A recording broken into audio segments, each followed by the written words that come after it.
ये हुआ जब उस लड़की ने अपने कुछ पर्सनल पिक्चर्स शेयर किए। रिश्ते काफ़ी ऊंच नीच से भरे होते हैं। कभी किसी के साथ आप अच्छा महसूस करते हो तो कभी किसी के साथ आप बहुत ज़्यादा नाखुश और अनकंफर्टेबल हो जाते हो, क्योंकि शुरुआत में सब अच्छा अच्छा ही होता है, लेकिन जैसे जैसे वक्त बीतता है आप उनके जितना क्लोज हो जाते हो उतना ही उन्हें एक्सप्लोर करते हो, और लोगों की आपसे एक्सपेक्टेशंस भी सेम नहीं रहती, वो बदलने लगती हैं। कुछ यूं ही हुआ दिशा और प्रखर के बीच। हर रिश्ते की तरह इनका रिश्ता भी एक खूबसूरती के साथ शुरू हुआ था। जब दिशा और प्रखर की दोस्ती हुई थी तब प्रखर दिशा के स्कूल प्रोजेक्ट्स वगैरह में काफ़ी हेल्प करता था, जिसकी वजह से वो उसे कहीं ना कहीं पसंद करने लगी थी। जैसे जैसे दोनों एक दूसरे के करीब आए, प्रखर से रहा नहीं गया और उसने दिशा को फाइनली प्रपोज कर दिया। दिशा प्रखर में एक भरोसेमंद इंसान को देखती थी और वो था भी, तो उसने ज्यादा वक्त ना लेते हुए उसे हाँ बोल दिया। शुरुआत में सब कुछ काफी अच्छा था। दोनों संग रहते, बात करते, फोन पर बात करते करते क्लोज भी हो जाते और इंटीमेट कन्वर्सेशंस होने लगी। अब क्योंकि वो भरोसा इतना हो चुका था तो कई बार दोनों एक दूसरे से अपने पर्सनल पिक्चर्स और वीडियोस भी शेयर कर लेते थे। लेकिन जब तक ये चीजें लिमिट में थी और आदत नहीं बनी थी तब तक सब ठीक था। लेकिन जब लिमिट्स क्रॉस होने लगी तो दिशा का टॉलरेंस टूटने लगा था। एक पॉइंट आया जब दिशा को यह महसूस हुआ कि वो रिश्ता रूह की मोहब्बत से ज्यादा जिस्म की तड़प में बदल गया था। अब मोहब्बत के नाम पे जिस्म की प्यास बुझाई जा रही थी। बार बार जोर जबरदस्ती कर चीजें हो रही थी। ना तो वो दिशा के समझाने पर समझे और ना ही रोकने पर रुके। दिशा को वाकई में बहुत ज्यादा प्यार था प्रखर से, और उसी प्यार के खातिर वो उसे चांसेस दे रही थी कि अब समझेगा तब समझेगा।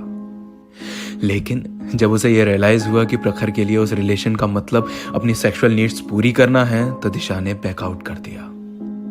बैकआउट करने के बाद उसे लगा कि शायद चीजें अब बिगड़ेंगी नहीं और जो वो टॉक्सिक लाइफ जी रही थी उसके साथ अब उससे आजाद हो जाएगी पूरी तरह। लेकिन उस सरफिरे ने तो जैसे कुछ और ही ठानी हुई थी। प्रखर को गवार नहीं हुई ये बात और उसने अपने ईगो पे ले लिया ये ब्रेकअप, और फिर जो उसने किया वो एक डरावने सपने से कम नहीं था। ब्रेकअप के हफ्ते भर बाद से ही दिशा के पास कई कॉल्स और मैसेजेस आए चांसेस देने के।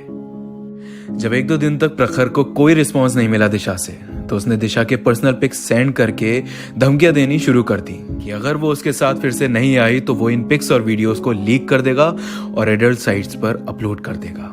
ऐसी धमकियां सुन के जैसे दिशा का दिल दहल गया। उसने बहुत रिक्वेस्ट की, उसके आगे भीख भी मांगी कि ऐसा मत करना, उसकी पूरी जिंदगी बर्बाद हो जाएगी। कुछ वक्त तक तो कुछ हुआ नहीं ऐसा, लेकिन फिर एक दिन प्रखर का देर रात कॉल आया और उसने कहा कि मैंने वो पिक्स और वीडियो सब जगह सेंड कर दी है। अब सबको पता चलेगा कि तू कैसी लड़की है। दिशा के होश ही उड़ गए मानो। वो अपने आप को बहुत हेल्पलेस महसूस कर रही थी। उसे समझ नहीं आया कि वो क्या करे। पेरेंट्स को ये सब बताने से डर रही थी क्योंकि वो नहीं समझते उसे। कुछ भी करने से डर रही थी वो। उसको ख्याल आया कि वो ऐसी बदनामी भरी जिंदगी जीने से बेहतर है कि अपने आप को खत्म ही कर ले, तो उसने कोशिश भी की सुसाइड करने की, पर उसके माँ बाप का चेहरा सामने आ गया। लेकिन उसने गिव अप नहीं किया। 2 दिन बाद उसके एक फ्रेंड का मैसेज आया, तो उस मैसेज में उसने उसकी प्राइवेट पिक सेंड कर रखी थी, जिसको देखकर उसे यकीन हो गया कि प्रखर ने जो कहा था वो कर ही दिया था। वो पूरी तरह टूट गई। जब उसकी ऐसी हालत उसकी माँ ने देखी तो उससे सब कुछ पूछा और ना चाह के भी दिशा ने सब कुछ बता दिया। जब बच्चे टूट जाते हैं तो माँ बाप की रिस्पॉन्सिबिलिटी होती है उन्हें जोड़ने की, ना कि उन्हें और तोड़ने की और बदनाम महसूस कराने की। और दिशा की माँ ने अपनी रिस्पॉन्सिबिलिटी समझी और इस पूरी सिचुएशन को अच्छे से समझा और डिसाइड किया पुलिस स्टेशन जाकर प्रखर के खिलाफ कंप्लेंट करने की। काफी वक्त लग गया इस पूरे मामले को शांत होने में, और जो सजा मिलनी थी प्रखर को वो मिली भी। अब बात यहाँ आती है कि आखिर कौन गलत है। तो देखो, गलती दोनों की ही है।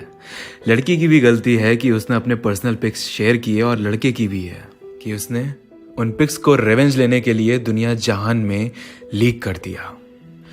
आज के एडवांस इन्फो टेक्नोलॉजी के ज़माने में आपके पिक्स आपके फ़ोन तक में सेफ नहीं है। प्रिवेसी जैसी कोई चीज़ नहीं। आपके फ़ोन में इतनी ऐप्स हैं, उनका एक्सेस गैलरी को होता है, तो ये पिक्चर्स कभी भी मिसयूज़ हो सकते हैं। इन्हें कभी भी क्लिक करके स्टोर मत करो फ़ोन में, और कभी भी किसी को सेंड मत करो, चाहे लोग कितने ही ट्रस्टवर्दी क्यों ना हो। कई बार जानकर तो कई बार अनजाने में उन पिक्स का मिसयूज़ हो जाता है, और हर माँ बाप वैसे नहीं होते जैसे दिशा के थे। कई पेरेंट्स तो बच्चे को ही एक्सेप्ट नहीं करते, तो कई बार आप दुनिया की नज़रों में गिर जाते हैं। आज भी कितनी लड़कियों के साथ रेप होता है और हरासमेंट होता है और वो चुप रह जाती हैं, नहीं बोलती कुछ, क्योंकि उन्हें डर है अपने माँ बाप की बदनामी का। मैं बस ऐसे लोगों से यही कहना चाहूँगा कि डरो मत, आवाज़ उठाओ गलत के खिलाफ, क्योंकि तुम जितना डरोगे लोग उतना ही डराएंगे तुम्हें। और रही बात लड़कों की जो इस तरह की चीज़ें कर रहे हैं, तो देखो यार, अपने सरफिरे दिमाग पर काबू पाकर एक बार सोचना कि अगर कोई तुम्हारी मम्मी या बहन की इज्जत समाज में उछालेगा तो तुम्हें कैसा लगेगा। अगर किसी ने तुम पर भरोसा करके कुछ भेजा भी है तो उसे हटा दो अपने फ़ोन से और उसका गलत इस्तेमाल मत करो। तुम्हें आइडिया नहीं है, पर यह बहुत ही ज़्यादा सेंसिटिव चीज़ है। किसी की ज़िंदगी तक ख़त्म हो सकती है तुम्हारी एक हरकत से। कभी ऐसी चीज़ मत करो जो किसी की जान पर बनाए, क्योंकि उसकी जान लेके तुम भी ज़िंदगी जी नहीं पाओगे, सड़ते रह जाओगे जेल में और माँ बाप की बदनामी होगी वो अलग। ये एक फिक्शन स्टोरी नहीं है, ये हकीकत है ज़माने की। Please take care of yourself and the people around you.